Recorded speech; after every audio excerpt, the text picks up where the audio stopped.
Vamos lá, gente. Bem-vindos a mais um vídeo. Nesse vídeo nós vamos falar um pouquinho sobre o uso da radiologia para auxiliar os estudos paleontológicos, né? Para auxiliar a paleontologia. Mas o que seria a paleontologia? A paleontologia é a ciência que vai estudar a história dos seres vivos, a relação dos seres vivos entre si e com o meio, através do registro paleontológico.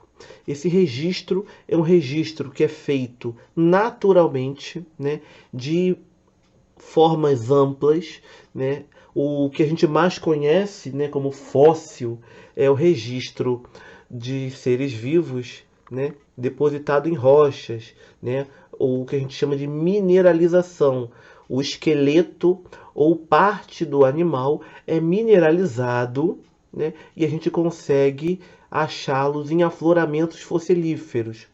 Mas existem outros tipos de fósseis, né? Mas eu não estou aqui para falar, né, dos tipos de fósseis, mas os animais, né, os seres vivos. Falar animais é errado, porque existem fósseis de fungos, perdão, fósseis de plantas, né?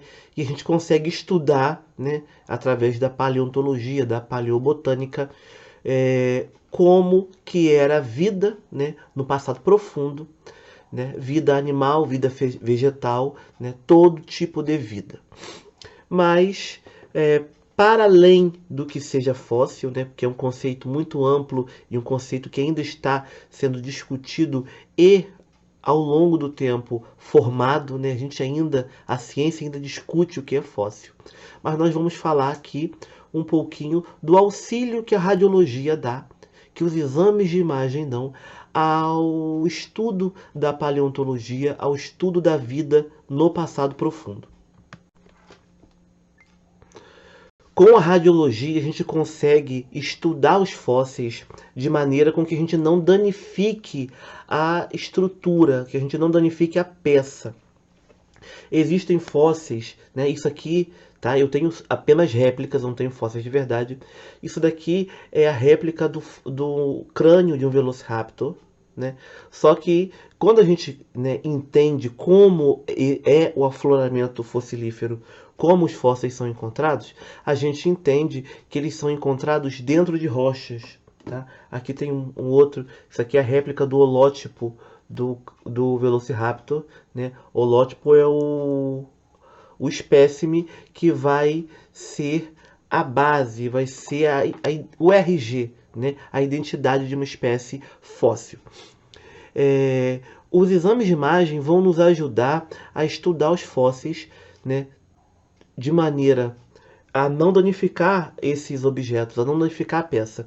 Alguns fósseis estão dentro de rochas, outros fósseis estão parcialmente expostos, e há fósseis que, se a gente tentar, né, deixar desse jeitinho aqui, ó, toda a estrutura interna à mostra pode danificar a peça. E é aí que a radiologia entra, né? Com os exames de imagem a gente consegue visualizar dentro da peça, né, dentro do fóssil, e a gente consegue ter uma imagem que a gente não tinha.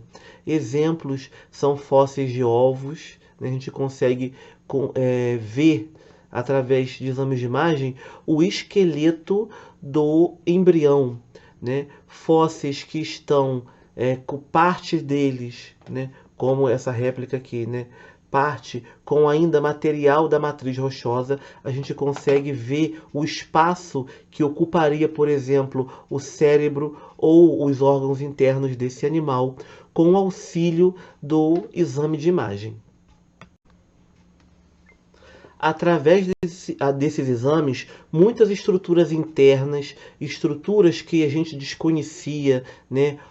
Por exemplo, ossos do ouvido, ossos menores, né? Falanges, e, como eu disse anteriormente, o espaço dentro do animal é revelado através desses exames de imagem, e os paleontólogos conseguem pressupor como que era a vida e alguns hábitos desses animais, sem necessariamente, né, talhar, raspar ou fazer qualquer processo na matriz rochosa, simplesmente com os exames de imagem. Com os exames de imagem, a gente consegue ter acesso à imagem de forma mais detalhada, ampliada, e isso auxilia demais no estudo desses animais, nos hábitos de vida que esses animais deveriam ter. Através da análise dos esqueletos ou das estruturas corpóreas dos seres, comparação entre seres extintos e comparação com seres atuais fazem com que os paleontólogos consigam entender o paleoambiente, a ecologia e os hábitos de vida daqueles animais. Os exames de imagem conseguem, por exemplo, até pressupor a cor do tegumento ou a cor da penugem e da pena de certos dinossauros, tá? E da cor das conchas, a estrutura interna de alguns moluscos, de acordo com o vazio que eles deixam nas conchas. Isso tudo a gente consegue ver a partir desses exames de imagem. É importante também, né, que o técnico de radiologia ou o tecnólogo conheça bem as estruturas que ele está tendo acesso. É claro que não vai ser cobrado de ninguém que ele seja mestre em anatomia óssea, né, de terópodes, por exemplo. Mas é importante que a gente conheça um pouco da anatomia de vertebrados, né, não só anatomia humana. Então, quem gosta dessa área, quem pretende trabalhar ou gostaria de trabalhar, é bom estar sempre pesquisando a anatomia de animais, né? Porque a anatomia dos animais ela vai se repetindo ao longo da evolução biológica, né? Coisas vão surgindo, outras vão deixando de aparecer em determinadas espécies, mas tecnicamente a anatomia dos vertebrados é a mesma, né? O que vai mudar é o comprimento de um osso ou outro, o formato de um osso ou outro, mas a anatomia básica dos vertebrados é basicamente a mesma. A tomografia computadorizada nos permite recriar o animal, a estrutura fóssil, a estrutura do animal de forma 3D. Um exemplo, vou trazer de novo, né, o exemplo que eu tenho aqui. Esse aqui é o fóssil encontrado do Velociraptor. A partir do holótipo, a partir desse fóssil, tá vendo? Ele é fininho porque ele foi comprimido durante o processo fossilífero, né? O processo de fossilização, mas a partir dessa estrutura, através de uma tomografia computadorizada, conseguiram recriar esse fóssil de forma 3D. E depois de recriar o esqueleto de forma 3D, estudando como que os músculos são, né, inseridos nos ossos dos animais atuais, faz-se a reconstrução dos animais extintos, né? Faz-se uma comparação e faz essa recriação. Então, com a tomografia computadorizada, às vezes a gente pega o crânio de um animal como esse aqui, que não está preservado de forma 3D, né? Recria essa estrutura em 3D e consegue até recriar, né, músculos e tegumento, né? E dessa forma a gente consegue vislumbrar, visualizar um animal, né? Ter uma ideia de como ele poderia ter sido durante sua vida. A radiologia é mais do que exames de imagem para cuidar da saúde das pessoas. É claro que eu não estou dizendo que isso não é importante, que nós não devamos dar ênfase a isso também.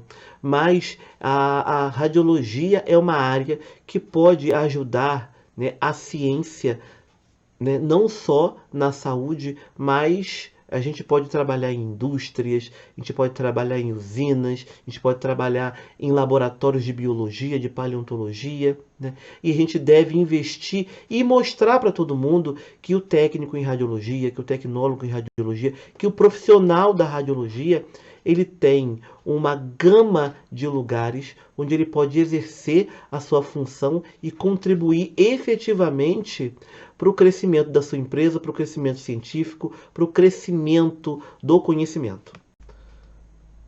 Como eu disse antes, com a radiologia a gente consegue compreender de forma mais profunda a anatomia dos animais, tanto dos animais extintos quanto dos animais que estão aí vivos hoje. A radiologia pode ser utilizada também na medicina veterinária para compreender como, né, determinados animais sobrevivem com uma patologia ou com outra, né? Como alguns animais, por que alguns animais estão se comportando de uma maneira ou outra, muitas vezes isso é identificado no exame de imagem. E na paleontologia a gente consegue, né, entender de forma mais profunda a anatomia desse animal, anatomia, principalmente anatomia óssea, anatomia esquelética, e a partir daí a gente consegue entender toda a ecologia, né, ou pelo menos pressupor como seria a ecologia desse animal, e começar a tentar identificar, né, possível causa-mortes, né, alimentação, estilo de vida, hábitos, né, cotidianos desse animal. Tudo isso a gente consegue auxiliar os paleontólogos com exames de imagem. Para concluir nosso bate-papo, é essencial que a gente entenda que o profissional da radiologia ele tem que estar preparado para auxiliar os paleontólogos, biólogos e profissionais de diversas áreas na produção do conhecimento. O profissional da radiologia é também produtor de conhecimento junto desses outros profissionais. E a gente precisa estar preparados, capacitados para o auxílio a esses profissionais, para que a ciência, né, a ciência paleontológica, a ciência biológica, as ciências médicas, possam cada dia mais vislumbrar, produzir conhecimentos que vão mudar a vida das pessoas, tá? A nível de ciências médicas, mudar a vida dos pacientes para melhor, e em ciências biológicas, paleontológicas, né, que a gente possa entender melhor o passado profundo do nosso planeta, para a gente poder entender melhor a nossa própria história e a gente ter consciência de que o planeta está em constante transformação, e que ele vai continuar essa transformação, né, ao longo dos próximos anos, para que a gente possa também contribuir para que esse planeta viva, para que esse planeta sobreviva, para que esse planeta se torne uma casa viável para cada um de nós, para que a gente possa entender de onde nós viemos enquanto seres vivos e para onde nós vamos enquanto seres vivos.